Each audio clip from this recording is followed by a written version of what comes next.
50টা পারমাণবিক অস্ত্র থাকার কথা ছিল। কিসের ভিত্তিতে আমরা লড়াই করব? কিসের ভিত্তিতে আমরা লড়াই করব?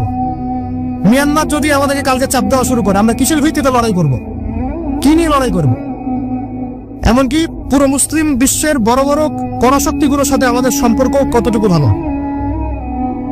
ইরান বুঝে ফেলতেছে যে রাশিয়ার সহযোগিতার দরকার আছে, কারণ রাশিয়া হচ্ছে এখনকার আমেরিকাদের বিরুদ্ধে একটা সুপার পাওয়ার, তাই না?